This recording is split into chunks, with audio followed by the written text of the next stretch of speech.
Hello, मेरी आवाज को सुनना। Dear friends, your sit down. तुम्हारी इस अदा पे क्या जवाब दूं? अपने यार को क्या तोहफा दूं? कोई अच्छा सा फूल होता तो, मैंने क्या कहा, कोई अच्छा सा फूल होता तो मंगवाता माली से, जो खुदा खुद गुलाब है उसको क्या गुलाब दूं?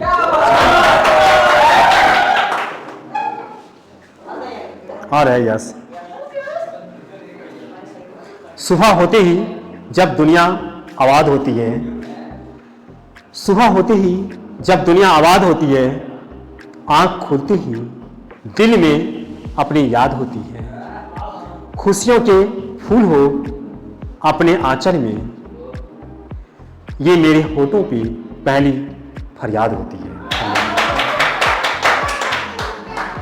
हंसी मिट जाती है आसियां बनाने में, हंसी मिट जाती है आसियां बनाने में। बहुत मुश्किल होती है अपने को समझाने में। एक पल में किसी को भुलाना देगा जिंदगी, तब लग जाती है किसी को अपना बनाने में। तेरी आरज़ू में सनम हम दीवाने हो गए, तेरी आरज़ू में सनम हम दीवाने हो गए। तुझे अपना बनाते, तेरी आरज़ू में सनम हम दीवाने हो गए, तेरी आरज़ू में सनम हम दीवाने हो गए। तुझे अपना बनाते बनाते हो गए। कर दे एक बार याद अपने दिल से, तेरी दिल की आवाज़ सुने हुए जवाने हो गए। और एक लास्ट है। अच्छा, अगला स्टेप राइट। कोई कहता है प्यार नशा बन जाता है, कोई कहता है प्यार नशा बन जाता है, कोई कहता है प्यार सजा बन जाता है। पर प्यार करो अगर सच्चे दिल से, तो वो प्यार ही जीने की वजह बन जाता है। जीने की यस, मिलते हैं इसी बात पे। आज थोड़ा सा पढ़ना है और ऐसा चीज पढ़ना है जिसका छूटेगा उसको दिक्कत होगी। आधा घंटा में खत्म हो जाएगा, जल्दी से। देखो यहाँ पे एक सेकेंड, मेरी आवाज को सुनना। Adjoint of a square matrix, क्या लिखा हुआ है? Adjoint of a square matrix. Let A बराबर ए आई जे, जो मैट्रिक्स तैयार करते थे A11 A12 इस तरह से। और ये स्क्वायर मैट्रिक्स है। स्क्वायर मैट्रिक्स का मतलब वर्ग ऑफ यू है, मीन्स m और n आपस में क्या होगा? बराबर होगा। कहने का मीन्स n बाय n भी लिख सकते हो या m बाय n भी लिख सकते। स्क्वायर मैट्रिक्स है तो दोनों आपस में क्या होगा? बराबर होगा ना। अगर यहाँ m लिखोगे तो दोनों जगह m लिखना होगा, n लिखोगे तो दोनों जगह n लिखना होगा। राइट, हिंदी में लिखा हुआ है। एडजेंट का हिंदी क्या होता है? सखंडज। अब यहाँ पे लिखा इट्स डिनोटेड बाय, इसको जो सूचित करते हैं शॉर्टकट में, एडजेंट का शॉर्ट फॉर्म होता है एडीजे। उस मैट्रिक्स का एडजेंट, ए का एडजेंट, बी का एडजेंट, सी का एडजेंट, उस मैट्रिक्स का एडजेंट। इसका हिंदी यहाँ पे लिख दिए हैं। Right. And defined as, defined का मतलब इसको जो परिभाषित करते हैं, इसका जो सोल्यूशन निकालते हैं, इसका जो रिजल्ट फाइंड आउट करते हैं। सबसे पहले हम कंसिडर कर रहे हैं किसी मैट्रिक्स को। ये फर्स्ट जो है, ये फर्स्ट कॉलम है, ये सब ऑब्जेक्ट है। इस सारे ऑब्जेक्ट का कोफैक्टर निकाल लेना। ये बताए थे पिछले क्लास में, मैनर और कोफैक्टर, मैनर और तो कोफैक्टर निकाल लेना। कोफैक्टर निकाल के क्या कर देना? ट्रांसपोज जैसे करोगे इस मैट्रिक्स के ए का एडजेंट निकल जाएगा। क्या निकल जाएगा? एडजेंट। कब? जब इस सारे ऑब्जेक्ट का कोफैक्टर निकाल के ट्रांसपोज करोगे तो आपका एडजेंट फाइंड आउट हो जाएगा। राइट। अब ये एग्जांपल है, सबका कोफैक्टर निकालना है, उसके बाद हम बता रहे हैं। बस इस रील के बाद उतारो जल्दी से पहले। चलो यहाँ पे फटाफट। अब तो इस बात को समझ गया कि एडजेंट फुल फॉर्म है। शॉर्ट में इसी को क्या बोलते? एडीजे बोलते, उस मैट्रिक्स का एडजेंट। और इसको जो डिफाइंड करते, उस मैट्रिक्स के टोटल ऑब्जेक्ट का कोफैक्टर निकालते और क्या करते? ट्रांसपोज करते हैं, रो को कॉलम में चेंज करते हैं। क्या निकल जाता है? उस मैट्रिक्स का एडजेंट निकल जाता है। फॉर एग्जाम्पल, सबका क्या निकालना है? कोफैक्टर। क्या निकालना है? कोफैक्टर निकालने जान रहे हो? निकाल लेते हैं कॉफैक्टर।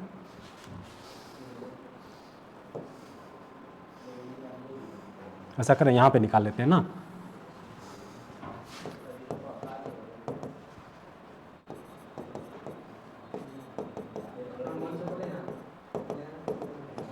चलो कॉफैक्टर निकालो। यहाँ पे देखो फर्स्ट टू फर्स्ट कॉलम, इसका कॉफैक्टर निकालना है, मीन्स इसका निकालना है आमने सामने। जल्दी बताओ,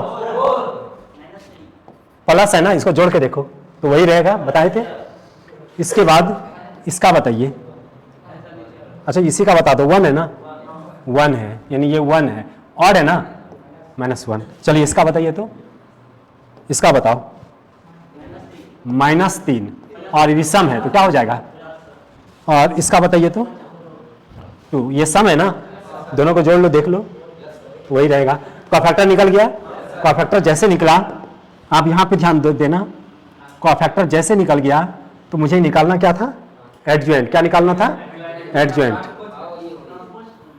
ऐसा कीजिए, यहाँ पे बना देते हैं ADJ एडज्वाइंट, उस मैट्रिक्स का एडज्वाइंट निकालना है। तो आप बताओ ये सब ऑब्जेक्ट क्या क्या लाया है तुमने।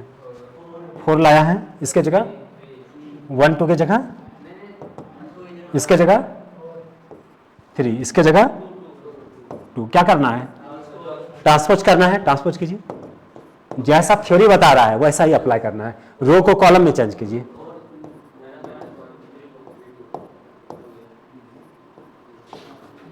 यही आंसर आएगा, यस, सच कह रहे हैं। हो गया ये कंप्लीट। चलिए ये हो गया, एडजॉइंट तो हो गया, ये भी आपका हो गया। लेकिन फिर से एक बार हम एक एग्जांपल और हम देके आपको समझाने की कोशिश करेंगे, राइट। एक एग्जांपल और देके समझाने की कोशिश करेंगे। मान लिया जाए इस बार हम बी मैट्रिक्स लेते हैं, 2 -8 -3 और 4 लेते हैं, राइट। और आपको क्या फाइंड आउट करना है, कॉफैक्टर और मैनर, वो पहले याद रहना चाहिए आपको। वो याद है तो ये टॉपिक क्लियर होगा, समझ में आएगा अच्छे से। और उसका कॉफैक्टर और मैनर का वीडियो भी डाला हुआ है, 2 वीडियो, शॉर्ट और लॉन्ग करके भी आप देख सकते हो या देखा भी होगा। तो सबसे पहले यहाँ पे क्या निकालना है, एडजॉइंट। किसका एडजॉइंट, बी का एडजॉइंट निकालना है, राइट। ध्यान दे रहा है, ये मैट्रिक्स है, उसका क्या निकालना है, एडजॉइंट निकालना है, एडजॉइंट। तो चलते हैं अपने सॉल्यूशन में ना। तो सबसे पहले आपको मैंने कुछ कहा था, तुमने सुना था। हर किसी का बात सुनते हो, मेरा भी सुना करो। ये क्या है, फर्स्ट रो। ये कैसा रो है, ये कैसा कॉलम है, ये कैसा कॉलम है। तो चलते हैं कॉफैक्टर निकाल लेते हैं। क्या निकाल लेते हैं, साइड में निकालो नहीं यार।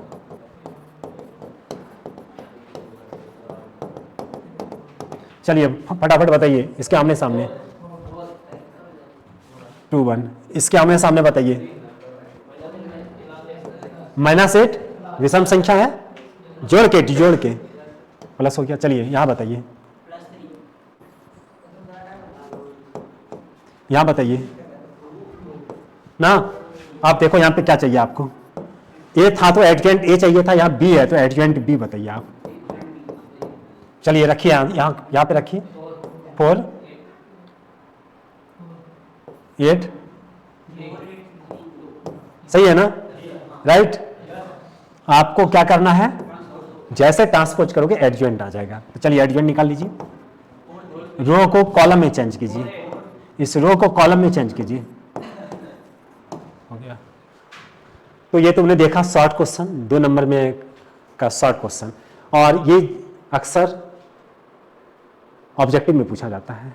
और ऑब्जेक्टिव में इतना डिटेल करके हम लोग नहीं बनाते, शॉर्टकट बनाते हैं, ऐसा जैसा तुमको आंसर दिखता है ना, उस तरह से बनाते हैं। देखो कैसे, तो इसको उतारा जाए पहले। मुझे लगता है कि हर कोई समझ गया होगा, कोई शायद ही अनजान होगा।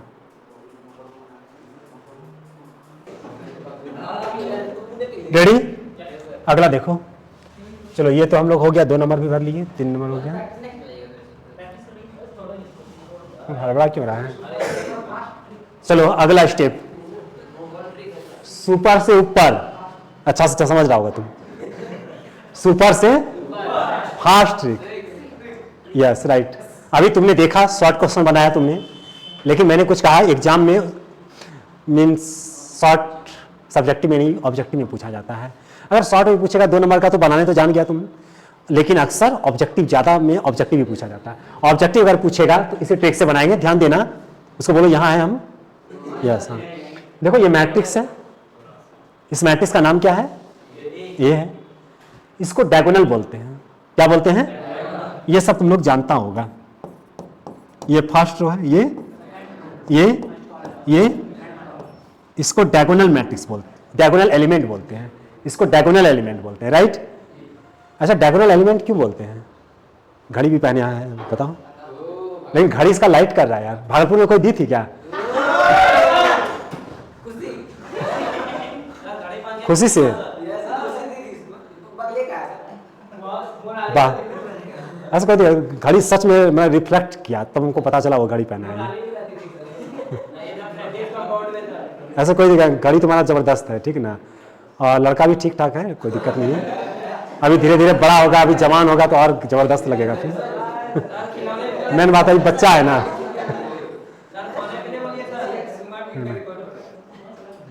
तो इस लड़के से पूछ रहे हैं इसको डायगोनल क्यों नाम रखा, जयनंदन बोलो, यस राइट। लेकिन आप इंग्लिश भी बोला करो थोड़ा सा, कैसे बोला शादी ब्याह करोगे बोलो, बोले अच्छा ठीक है शादी किया, तो साली जब भी होगा ना वो थोड़ा सा इंग्लिश जरूर बोलेगी और हमेशा तुमको फंसाने का काम करेगा, ठीक ना। और सोचो साली थोड़ा सा इंग्लिश बोल देगी और तुम समझ नहीं पाओगे, कितना बड़ा शर्म लगेगा, तुम समझ लो, इमेजिन करो, थोड़ा सा भी इमेजिन करो। मान लिया जाए साली को तुम घुमाने ले जा रहे हो और थोड़ा सा इंग्लिश से कुछ बोल देगी, बोलेगा रेस्टोरेंट, चले जाएगा पेट्रोल पंप। थोड़ा सा इज्जत भी रखा करो, ठीक ना। तो थोड़ा सा इंग्लिश जानना आज के डेट में बहुत जरूरी है, नहीं तो तुमको लड़की चढ़ा देगी। आजकल की लड़की ऐसा भी रहता है ना, भले ही पढ़ने में कमजोर हो लेकिन 4 को वर्ड इंग्लिश का जरूर जानता है, यस है नो, और उसी में लड़के को बेवकूफ बनाता है। क्या तुम बेवकूफ बनना चाहोगे क्या, तो फिर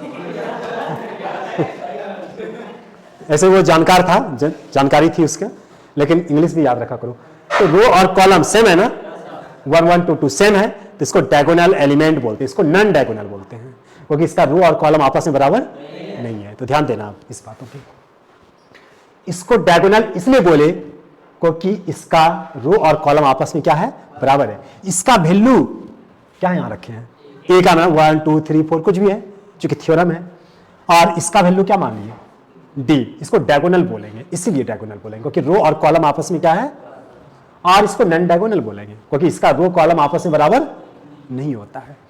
तो डायगोनल एलिमेंट, डायगोनल वाला जो पार्ट है, विकर्ण वाला जो पार्ट है, हमेशा जब भी आप एडजॉइंट फाइंड आउट करोगे तो यहां पे इसका इंटरचेंज करना पड़ेगा। क्या करना पड़ेगा, इंटरचेंज, और इसका क्या करना पड़ेगा, साइन चेंज करना पड़ेगा, प्लस को माइनस, माइनस को प्लस। अब यहां पे ध्यान देना, समझना चाहोगे एग्जांपल में आना पड़ेगा। अब आप ही बताओ, ये डायगोनल एलिमेंट है, ये क्या कहता है कि इसका क्या कीजिए, एडजॉइंट निकालने का। एडजॉइंट अभी पहले था ना, हेडिंग में लिखा हुआ था इससे पहले एडजॉइंट के लिए, तो यहां पे क्या करना है इसका बताइए तो। इंटरचेंज का मतलब स्थान में परिवर्तन, इसको इस स्थान पे रखोगे तो ये ऑटोमेटिक इसके पास आ जाएगा। तो 4 को उठा के यहां रख दो और 2 को उठा के यहां रख दो, राइट। अब इसका क्या करना है, इसका क्या करना है, साइन चेंज, तो माइनस है तो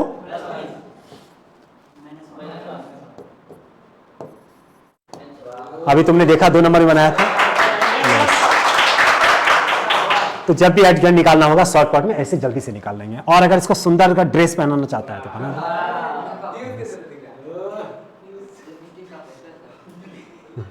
तो समझ में आईस। अब ये जैसे बोलिस कि वैसे बना के आंसर दिखाइस तो देखिस,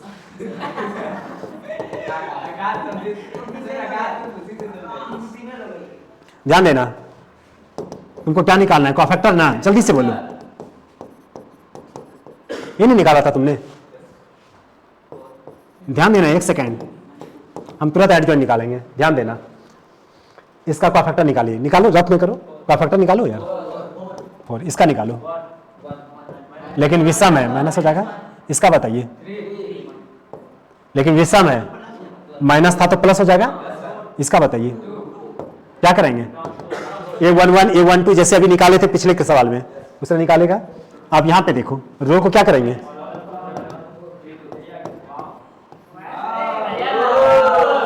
आया सेम? ये हुआ शॉर्ट क्वेश्चन 2 नंबर में जब पूछेगा, ये तब हुआ जब ऑब्जेक्टिव पूछेगा। तो मैंने ट्रिक से भी बता दिया और सब्जेक्टिव की तरह भी बता दिया। क्वेश्चन वही है, आंसर वही है, बस प्रोसेस अलग है। इसको देखो, आंसर बताओ, इसको सॉल्व करो, आंसर देखो। अच्छा एक सेकंड, ये भी कहना चाहेंगे, ये क्वेश्चन देखो तो शुरू में था क्या, जहां पे लॉन्ग करके हम बनाए थे सब्जेक्टिव की तरह, था ना? ये आंसर आया था। उसके बाद दोबारा फिर हम बनाए आंसर दिखाने के लिए, क्योंकि वो पीछे चला गया था क्वेश्चन, इसलिए। राइट, आगे बढ़ते हैं। उतार लिया सब? Yes no? कॉफैक्टर और मैनर माइंड में रहना चाहिए, नहीं तो आज जा करके देख लेना, नहीं तो अगले क्लास में प्रॉब्लम होगी। चलो ये हो गया, ये हो गया। 2 नंबर में सब्जेक्टिव में आएगा, सब्जेक्टिव की तरह बनाएगा। कॉफैक्टर आएगा ही नहीं, उसका यूज होता है। कॉफैक्टर जो निकालेगा, किसका कॉफैक्टर निकालेगा तुम? हाँ सब्जेक्टिव में, हाँ साइड में रफ कर देंगे, लाइन खींच करके रफ करके निकाल लेंगे। ये ना तुम यहां भी निकाल सकता है, कोई दिक्कत नहीं है। जब क्वेश्चन ज्यादा लॉन्ग होने लगता है 2 नंबर में, तब साइड में भी निकाल लिया करते हैं, वो बाद में समझ जाओगे, अभी बहुत सवाल है, बाद में और अच्छी तरह समझ जाओगे। ध्यान देना, कलम कॉपी छोड़ दो, सीधा बैठो, आर्मी जवान की तरह, जैसे बॉर्डर में तैनात रहता है हर कोई, ऐसे।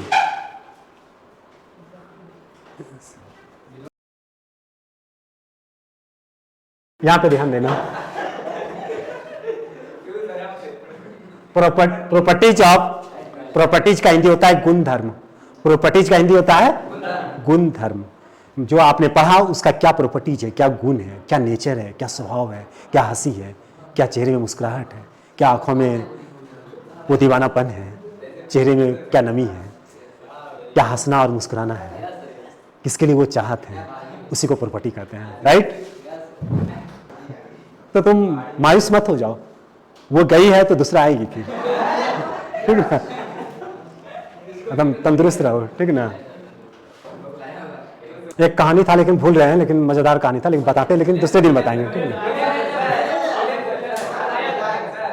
यहां पे ध्यान देना, प्रॉपर्टीज ऑफ एडजेंट, प्रॉपर्टीज ऑफ एडजेंट, सखंडज का जो अभी मैंने पढ़ा उसका नेचर बता रहा हूं क्या है। सबसे पहले देखो, ए और उसका एडजेंट को मल्टीप्लाई करो तो उसका जो रिजल्ट फाइंड आउट होगा, डिटर्मिनेंट ए गुना यूनिट मैट्रिक्स का ही रिजल्ट आएगा। ये चीज, एक सेकंड हम अपना पेन बदलते हैं थोड़ा, इसका और ये दोनों सेम चीज है। मैंने क्या किया, इसका इंटरचेंज है, ये वाला इधर वो इससे में लिख दिए हैं, वो इससे में लिख दिए हैं। अच्छा कोई बात नहीं है, ऐसा करो ना,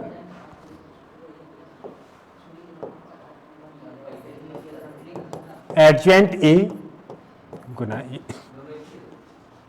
इसको इधर कर दिए। देखो यहां पे दोनों सेम चीज है, चेहरा चेंज है, ध्यान देना, ये और ये चीज सेम है ना, बस ये इधर है, ये इधर है ना? तो कोई ऐसा लिखे या कोई बात बराबर है, और इस दोनों का रिजल्ट हमेशा यही फाइंड आउट होगा। बात समझ में आ गई? जब इसको प्रूव करने कोई कहे एग्जाम में, तो इसको समीकरण 1, इसको समीकरण 2, इसको समीकरण, और तीनों को सॉल्व करके जो रिजल्ट आता है, समीकरण 1, समीकरण 2, समीकरण 3 करके हम लोग सॉल्व करते। इसको समीकरण 1 मान लेते, इसको समीकरण 3 मान के सॉल्व करते। ये बहुत इंपॉर्टेंट है, और जो इंपॉर्टेंट है एग्जाम के लिए वो पहले से लिखा हुआ है, जिसमें इंपॉर्टेंट नहीं है उसको उतार के साइड कर देना है। आपको जो माइंड में याद रखना है, 1 और 1 2 को ही याद रखना है। बात समझ में आई?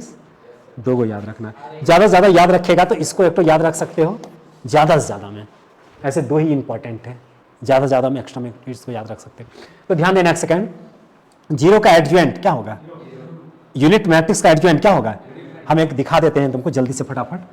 0 मैट्रिक्स ले लीजिए आप, जीरो मैट्रिक्स लीजिए, जीरो नाम रख दिए ना। अब यहां पे ध्यान देना, इसका एडजेंट निकालिए, एडजेंट जीरो का एडजेंट निकालिए तो इसका इंटरचेंज और इसका साइन चेंज कीजिए। तो इसका इंटरचेंज करेंगे तो जीरो होगा और साइन चेंज करेंगे तो माइनस जीरो को क्या लिखते बताए थे, zero is nether A positive integer nor a negative integer but zero is only integer. Zero को सिर्फ इंटीजर कहते हैं, ना ही पॉजिटिव ना ही नेगेटिव होता है। तो माइनस जीरो को हम लोग क्या लिखते हैं, जीरो लिखते हैं।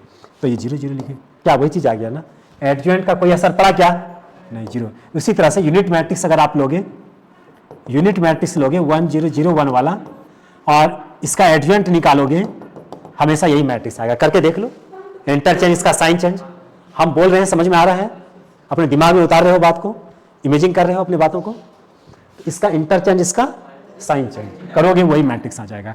अगला देखो, स्केलर को बाहर करना है और इसका जो ऑर्डर है मैट्रिक्स का उसमें से एक घटा देना है, दोनों का रिजल्ट आपस में बराबर हो जाएगा। यहाँ पे कह रहा है कि n जो है वो क्या है, ऑर्डर ऑफ द मैट्रिक्स, यानी मैट्रिक्स का क्या है वो ऑर्डर है। अब यहाँ पे कह रहा है कि एडजेंट, आप ऐसा करो ए का ट्रांसपोज करके एडजेंट निकालो या एडजेंट निकाल करके उस मैट्रिक्स का एडजेंट निकाल करके ट्रांसपोज निकालो, दोनों का रिजल्ट आपस में क्या होगा, ए बी का एडजेंट, ए बी को मल्टीप्लाई करके एडजेंट निकालो या इधर से चलो, इधर से बी का एडजेंट और ए का एडजेंट को मल्टीप्लाई कर दो, दोनों का रिजल्ट आपस में। कहने का मतलब जब भी एडजेंट निकालते हैं तो पहले सी का बी का उसके बाद ए का निकालते हैं। अगला है ये पावर रहे तो पहले एडजेंट निकालना, पावर बाहर कर देना, लेकिन पावर क्या है, एम नेचुरल नंबर, प्राकृतिक संख्या को बिलोंग्स करता है। ये क्लास 11 में पढ़ाए थे, ये सबका सिंबल बिलोंग्स करना। तो अब यहाँ पे देखो जो बहुत इंपॉर्टेंट है, किसी मैट्रिक्स का एडजेंट निकालना होता है तो उस मैट्रिक्स को लिखते और इसका ऑर्डर पता करते और उस ऑर्डर में से एक घटा देते हैं, ये रिजल्ट फाइंड आउट हो जाता है। लेकिन इस बात को समझना है, एन क्या है, मैट्रिक्स का ऑर्डर है, ये बहुत इंपॉर्टेंट है। किसी मैट्रिक्स का एडजेंट का डिटर्मिनेंट फाइंड आउट करना रहे तो उस डिटर्मिनेंट के पावर में इसके ऑर्डर में से एक घटा देंगे, राइट। तो एक इसको याद रखना, एक इसको याद रखना, और इसको तो याद रखना बहुत जरूरी है, ये बहुत इंपॉर्टेंट है, राइट। तो पहले उतार लो जल्दी से फटाफट। तो बात समझ में आई, कौन कौन इंपॉर्टेंट पॉइंट था जिसको याद रखना जरूरी है। ये सब्जेक्टिव की तरह भी बनाएंगे, लेकिन ऑब्जेक्टिव में मैंने फार्मूला लिखा, इसी पे बनाओगे तुरंत निकल जाएगा, और ये बहुत इंपॉर्टेंट है और ये सब्जेक्टिव के काम में आता है। चलते हैं अगला, नेक्स्ट। हो गया उतारा हुआ, इसको नहीं उतारना है, चलो लास्ट।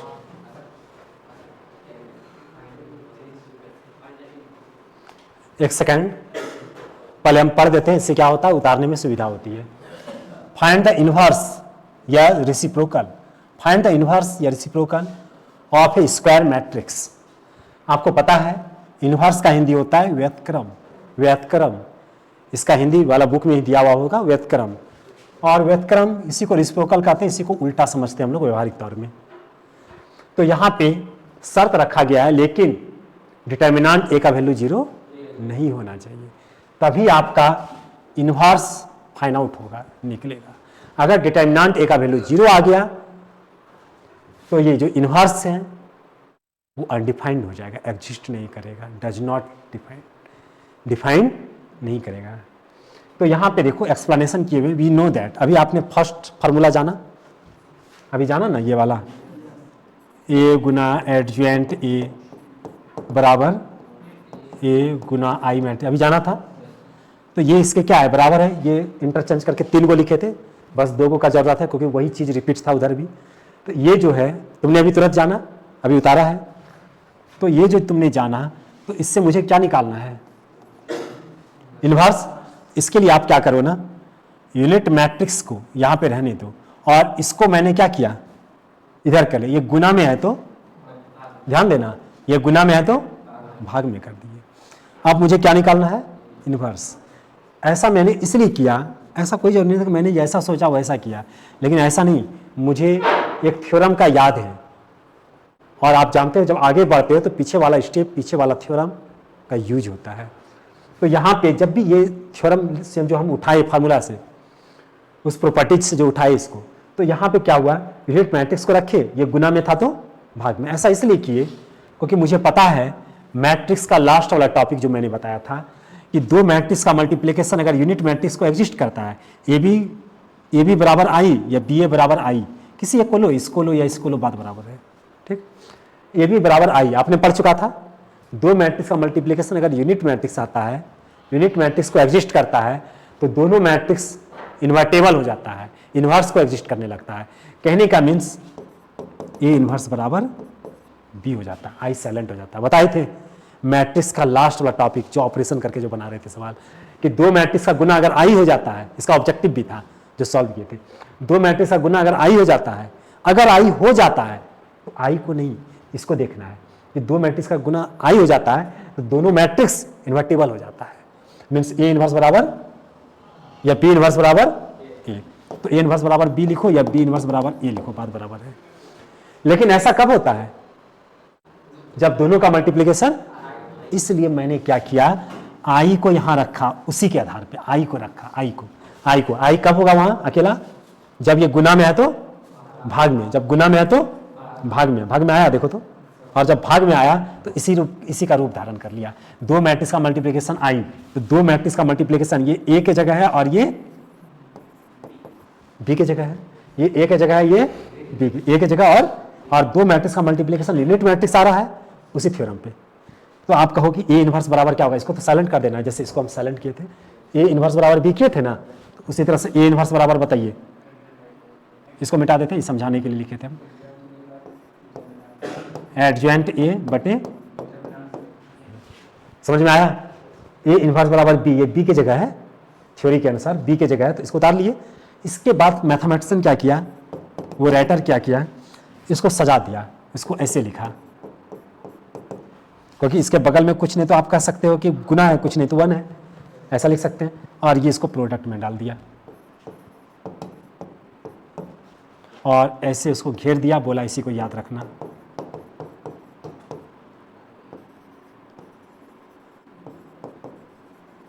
रिमेंबरिंग याद रखना है, राइट? तो तुमने समझ गया, आपको डायरेक्ट याद रखना है। ये सिर्फ मैंने यहां समझाया, ये एग्जाम में नहीं पूछता, ये मैंने स्टेप बताया कि ये रिजल्ट आया कैसे, आपको याद इसी को रखना है। अब तो उतारो, इसको भी उतारना है, साइड में रब भी उतार सकता है समझने के लिए, कभी भूल गया तो यहां तक उतारना है, रिमेंबरिंग तक उतार लिया ना, रेडी? चलो आगे बढ़ो, ज्यादा पढ़ना ही नहीं है। अगला चलो, एक सेकेंड, कहता है properties of determinant of square matrix. कहने का मीन्स डिटर्मिनेंट का जो प्रॉपर्टीज है, यहाँ प्रॉपर्टीज है, properties of determinant of square matrix. Determinant का जो प्रॉपर्टीज है वो मैट्रिक्स यहाँ क्या होना चाहिए, स्क्वायर मैट्रिक्स होना चाहिए। क्या होना चाहिए? ये स्क्वायर मैट्रिक्स का ही प्रॉपर्टीज है, स्क्वायर मैट्रिक्स होना चाहिए। तो सबसे पहले तो ये सब मैट्रिक्स क्या है, स्क्वायर मैट्रिक्स है, राइट? कहता है कि ए का ट्रांसपोज है, उसके बाद डिटर्मिनेंट या ए का डिटर्मिनेंट निकालिए, बात बराबर है। फॉर एग्जांपल हम दिखा देते हैं जल्दी से फटाफट। ए मैट्रिक्स मान लीजिए 1 2 3 4 है, सब बात समझ में आया? और ऐसा करो, यही ना है मैट्रिक्स, इसका डिटर्मिनेंट निकालिए तो जल्दी से आप, कितना आया, कितना आया? ए मैट्रिक्स का डिटर्मिनेंट कितना आया? अब ऐसा करो, इसका ट्रांसपोज करके निकालो तो जरा, इसको रो को कॉलम में, इस रो को कॉलम में। अब इसका वैल्यू निकालिए तो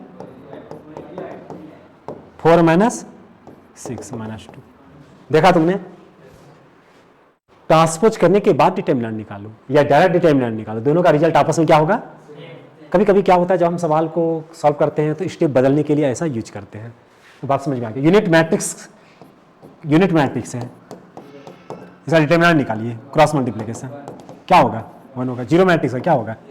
ऐसा रहेगा तो क्या करना, इसका जो ऑर्डर है यहाँ पे देखो, मैट्रिक्स का जो ऑर्डर है, तो ऑर्डर यहाँ खाली लगा देना।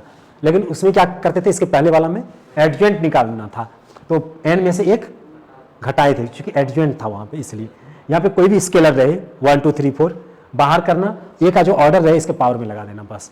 और ये बहुत इंपॉर्टेंट है, ये बात याद रखना, बहुत इंपॉर्टेंट है। अब यहाँ पे देखो, ये भी इंपॉर्टेंट है, ए बी का डिटर्मिनेंट रहे तो अलग अलग कर देना, कोई जरूरी नहीं कि बी से अलग करना है, पहले बी को लिखो पहले ए को लिखो, उससे कोई फर्क नहीं पड़ता इसमें, ए का बी का डिटर्मिनेंट। उसी तरह से यहाँ पे रहे ए बी सी का अलग अलग डिटर्मिनेंट कर देना, ये रहे तो इसके पावर में कर देना, एम क्या होगा, नेचुरल नंबर। ये भी बहुत इंपॉर्टेंट है, ये भी पावर क्या है, -1, तो 1 बटे में कर देना, जैसे कहते हैं ना ए पावर -1, तो क्या लिखते हो, ए पावर -2 क्या लिखते हो, तो माइनस रहेगा तो बटे में करना, डिटर्मिनेंट का सिंबल। एग्जाम में कभी ऐसा हो सकता है, ये सिंबल भी रह सकता है या DET भी लिखा हुआ रह सकता है, ऐसा रहे या ऐसा रहे, बात क्या है, रिजल्ट वही होगा, ऐसा लिखो या ऐसा लिखो। तो समझ में आ गया, कितना आसान था यार, उतारो जल्दी से।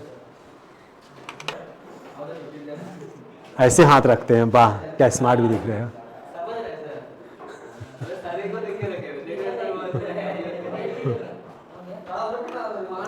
अब यहां पे ध्यान देना जल्दी से, फटाफट। हो गया रेडी? Yes no? रेडी?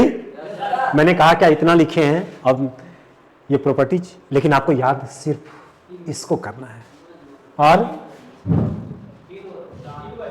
इसको करना है, इसको करना है, बस 3 को है ना, 3 को माइंड में रखना है, बाद में बार बार देखते रहो। कभी कभी ऐसा भी होता है टैलेंट टेस्टेंट, इसमें से 3 पहले 3 या 2 जितना भी है इंपॉर्टेंट एक पेज में लिख लेता है, और टेबल जहाँ पे सेल्फ स्टडी करता है घर पे, टेबल पे सटा हुआ रहता है उसका, वो रोज देखता है, कभी देख लिया फुर्सत वगैरह तो हमेशा याद रखता है, अरे ये जो वाला फार्मूला यूज हो रहा है, क्योंकि ज़्यादा यही यूज होता है और सब यूज उतना नहीं होता है, थोड़ा बहुत होता है तो वो मैनेज कर जाता है। तो अभी मैंने कौन सा पढ़ाया आपको, ये पढ़ा दिया। अरे कितना है ही, 1 सेकेंड, मेरी आवाज़ तुम तक पहुंच रही है? यस, ध्यान देना। Properties of A inverse of A matrix, किसी मैट्रिक्स का इनवर्स का प्रॉपर्टीज, इंग्लिश को हमेशा इधर से पढ़ते हैं। मैट्रिक्स के इनवर्स का प्रॉपर्टीज, उसका गुणधर्म, उसका नेचर, उसका स्वभाव। तो ध्यान देना इसका नेचर पे। सबसे पहले कहता है ए इनवर्स अगर एग्जिस्ट करता है, एग्जिस्ट का मतलब अगर वैल्यू फाइंड आउट होता है, उसका रिजल्ट अगर फाइंड आउट होता है, कब? अगर उसका वैल्यू फाइंड आउट होगा, उसका रिजल्ट संभव है, तो हमेशा उसका रिजल्ट यूनिक होगा। यूनिक का हिंदी क्या होता है? एक और केवल एक ही रिजल्ट आएगा उसका, 2 रिजल्ट 3 रिजल्ट। अगर ए इनवर्स एग्जिस्ट कर जाएगा, इसका मतलब उसका वैल्यू यूनिक होता है, एक और केवल एक। लेकिन कंडीशन है कि डिटर्मिनेंट ए का वैल्यू 0 नहीं होना। अगर ये 0 हो गया तो वो अनडिफाइंड हो जाएगा, एग्जिस्ट ही नहीं करेगा, अनडिफाइंड हो जाएगा, अपरिभाषित हो जाएगा। तो ए इनवर्स तभी एग्जिस्ट करता है जब उसका वैल्यू क्या होगा? यूनिक। ए इनवर्स एग्जिस्ट करता है, इसका मतलब एक और केवल एक ही रिजल्ट आता है। और अगला देखो, इनवर्स का इनवर्स निकालोगे तो वहीं वापस पहुंच जाओगे। ये मैट्रिक्स में भी तुमने पढ़ा होगा, इनवर्स का इनवर्स निकालोगे वही मैट्रिक्स आ जाएगा। ये इसका इनवर्स, ये चीज़ और ये चीज़ देखो सेम है, इसको इधर लिखे, इसको इधर लिखे, दोनों का रिजल्ट क्या होगा? आप इसको जब सॉल्व करोगे ना, क्या पाओगे? ये इसको सॉल्व करो तो क्या पाओगे? तो ये बहुत इंपॉर्टेंट है, इसको याद रखना है। अगला देखो, यूनिट मैट्रिक्स का इनवर्स, कोई असर? यूनिट मैट्रिक्स ले लो, अपने मन से घर में ले लो और इसका इनवर्स निकाल के देख लो ना। अभी बताया इसके पहले इनवर्स का फार्मूला बनवाए नहीं थे, अभी बनवाएंगे सवाल तुरंत। अब यहाँ पे देखो, इसके है बाहर कर सकते हो, दोनों का इनवर्स अलग अलग कर सकते हो। इसका मतलब क्या होता है? 1/k, लेकिन k का मान 0 ऐसा रहेगा। तो इधर से स्टार्ट करना, b का इनवर्स, उसके बाद अगर कोई ऐसा करता है तो नॉट, नॉट का मतलब ऐसा नहीं हो सकता है। अगर ऐसा है तो इधर से इनवर्स निकालना, इधर से निकालोगे तो नॉट, ऐसा गलत हो जाएगा। अगर ऐसा रहेगा तो ऐसा लिख सकते हो, अगर ये ऐसा रहेगा तो 1/में लिख सकते हो। शायद अभी यही वाला था, तो ये भी बहुत इंपॉर्टेंट है, ये वाला इंपॉर्टेंट है, और एक कौन इंपॉर्टेंट है? ये वाला इंपॉर्टेंट है। बस तो 2 इंपॉर्टेंट है, और सब जल्दी से उतारो फटाफट। लास्ट DIAG, शॉर्ट में डायगोनल है, DIAG, जल्दी से लिखो, हो गया लास्ट। एक बार घर पे जाके इसको देखना, जो इंपॉर्टेंट है उसको एक सादे पेज में 2-3 बार लिखना, समझने की कोशिश करना। इतना करके रखोगे, कोफैक्टर और मैनर याद रखना, एडजेंट रिपीट करना, अगले क्लास में आना, आज जो चीज भी पढ़ाए हैं वो चीज का रिवीजन करा करके तब आगे बढ़ा जाएगा। आज के क्लास में कुछ कमी होगा तो अगले क्लास में पूरा कर दिया जाएगा। ऐसे भी देखो, फर्स्ट आज बहुत दिन से क्लास बंद थी, आज पढ़ने आए, तो होता है थोड़ा सा रेस में आने के लिए 1-2 दिन लगता है, उसके बाद फिर सही हो जाएगा। ध्यान देना, कलम कॉपी छोड़ दो। सबसे पहले देखो थ्योरम को, ये डायगोनल मैट्रिक्स है, इसका अगर इनवर्स फाइंड आउट करोगे तो डायगोनल का उल्टा कर देना। इसके नीचे क्या है? इसके नीचे क्या है? इसके नीचे क्या है? इसके नीचे क्या है? 1, उल्टा कर देना। बताए थे ना, इनवर्स रेसिप्रोकल में उल्टा कर देना, व्युत्क्रम कर देना, उल्टा कर देना। तो आप समझ गए, सबका उल्टा कर देंगे, रिजल्ट आ जाएगा। फॉर एग्जाम्पल ये देखो हम, अच्छा यहाँ पे डायगोनल इसलिए लिखे क्योंकि इसको शॉर्ट में लिखे थे, जैसे इसको देखो, यही चीज़ है ना, इससे मैच कर रहा है डायगोनल, तो ऐसे लिखेंगे। और यही चीज़ देखो ऐसे लिखेंगे, ये डायगोनल मैट्रिक्स था, डायगोनल था मैट्रिक्स, यस। डायगोनल मैट्रिक्स कैसे जाने, क्योंकि इसका नॉन डायगोनल पार्ट क्या है, 0 है। तो इसका अगर इन्वर्स निकालेंगे, इसका अगर इन्वर्स निकालेंगे तो 2 है तो 1/2, इधर 0 0 डाल दो। 3 है तो 1 है तो 1/1 1 हो जाएगा। और यही चीज इस थ्योरम से मैच करता हुआ, ये डायगोनल मैट्रिक्स है, तो डायगोनल शॉर्ट में ऐसे लिखते हैं, और नॉन डायगोनल तो माइंड में समझ जाएंगे कि अदर वाला 0 रहा होगा, तो शॉर्ट में इसी को ऐसे लिखे हैं, राइट। अब इसका इन्वर्स निकालेंगे तो क्या होगा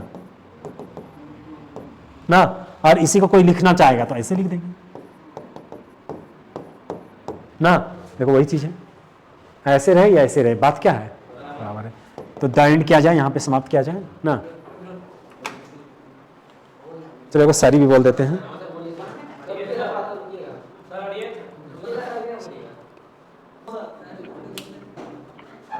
हेलो, मेरी आवाज को सुनना, dear students, your sit down. तुम्हारी इस अदा पे क्या जवाब दूं, अपने यार को क्या तोहफा दूं। कोई अच्छा सा फूल होता तो, मैंने क्या कहा, कोई अच्छा सा फूल होता तो मंगवाता माली से, जो खुदा खुद गुलाब है उसको क्या गुलाब दूं।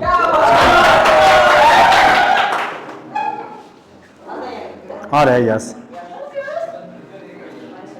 सुबह होते ही जब दुनिया आबाद होती है, सुबह होते ही जब दुनिया आबाद होती है, आंख खुलते ही दिल में अपनी याद होती है। खुशियों के फूल हो अपने आंचल में, ये मेरे होठों पे पहली फरियाद होती है। हंसी मिट जाती है आसियां बनाने में, हंसी मिट जाती है आसियां बनाने में, बहुत मुश्किल होती है अपने को समझाने में। एक पल में किसी को भुलाना देगा जिंदगी, तब लग जाती है किसी को अपना बनाने में। तेरी आरज़ू में सनम हम दीवाने हो गए, तेरी आरज़ू में सनम हम दीवाने हो गए, तुझे अपना बनाते। तेरी आरज़ू में सनम हम दीवाने हो गए, तेरी आरज़ू में सनम हम दीवाने हो गए, तुझे अपना बनाते बनाते हो गए। कर दे एक बार याद अपने दिल से, तेरी दिल की आवाज़ सुने हुए जवाने हो गए, जवाने हो गए। और एक लास्ट है, अच्छा अगला स्टेप, राइट। कोई कहता है प्यार नशा बन जाता है, कोई कहता है प्यार नशा बन जाता है, कोई कहता है प्यार सजा बन जाता है, पर प्यार करो अगर सच्चे दिल से, तो वो प्यार ही जीने की वजह बन जाता है, जीने की। यस, मिलते हैं इसी बात पे।